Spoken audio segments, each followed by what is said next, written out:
how much have you studied the pass rush moves that you used effectively in college, just maybe on your own at night watching tape and determining, okay, these are going to work at the NFL level, maybe against this opponent, these aren't going to work? How much of that self-evaluation alone have you done either in your mind or watching tape?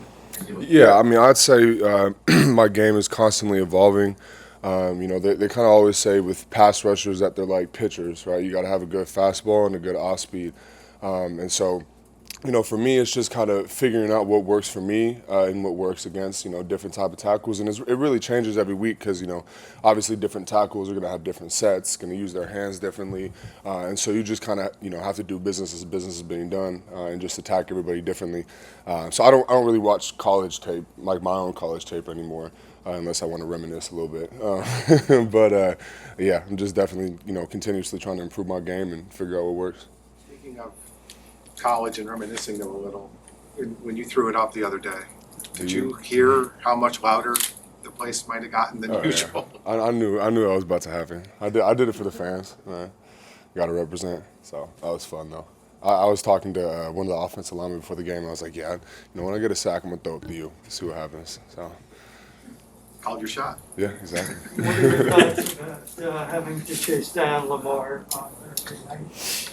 I'm gonna be running a lot, but LaMarr's a great player, dynamic guy, obviously, and so you just have to be really disciplined when you're playing a guy like that, and so it's going to be key for us edge players to be sound in our techniques and our fundamentals, and just do what we're being coached to do. So it's going to be a fun one. Jaelan, following up on Al's question of some of your veteran teammates kind of talk to you about the do's and don'ts of chasing a guy. You just have to be sound, like I said, in your fundamentals and techniques. We're always taught, not to jump when they're pump faking, and to make sure you're chasing their upfield shoulders so that they don't spin out and you lose contain. And so there's just different techniques to try to contain a guy like that. But at the end of the day, like I say, he's an extremely dynamic, probably most dynamic player in the league. So we're definitely gonna have to be on our game. I mean, they do a lot of misdirection in the backfield and pulling linemen and kind of leaving guys free to kind of read them on those option plays. I guess how hard is it when you're so used to kind of just breaking on quarterbacks? Is it to remain disciplined? And you're on a short week as well. How difficult is that? Yeah, I mean, we just have to really lock in and make sure we're on our game in terms of watching film and studying these guys. But yeah, it definitely changes up the game a little bit. You got to make sure, like I said, you're disciplined. Discipline is the number one thing. It's eye discipline. It's discipline in your feet, making sure you have your weight under you, so you're not just flying around. So it definitely changes the game up a little bit. But we prepare for these type of things. So. I know you stood up some last year. Obviously, stood up as a linebacker at UCLA. But the adjustment, Jaelan, going from hand in the ground as a rusher to standing up, how has it gone from July to now? Is there a point at which in the last couple months where you felt like I'm getting a lot more comfortable doing it this way? Yeah, I mean, I'd say even last year, I would stand up. It just gives you kind of a different vantage point, and allows you to see a little better. So I'm really comfortable doing, either technique, doing whatever I need to do, playing inside, doing 4-eye, 3-tech, like whatever it is. And so, yeah, I'd say I'm definitely comfortable doing anything.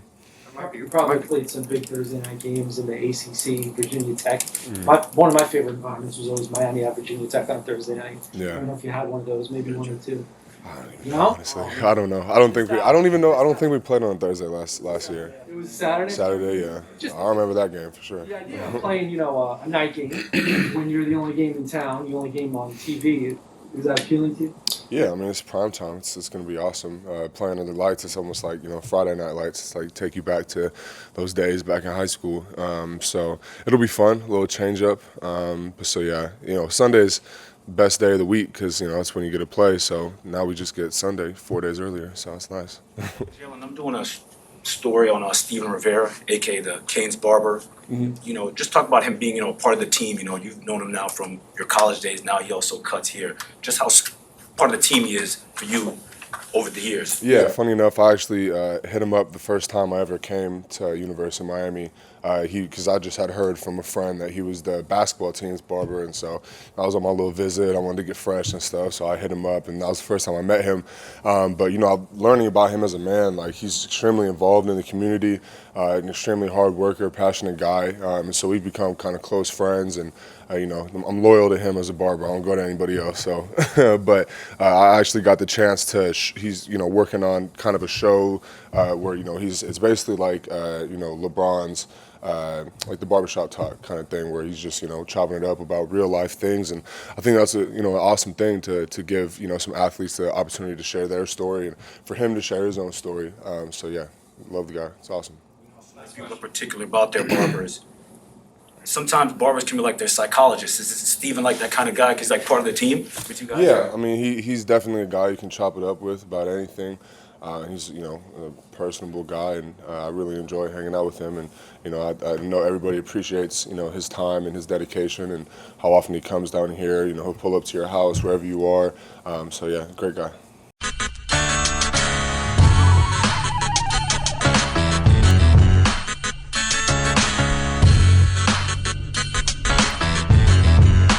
This is the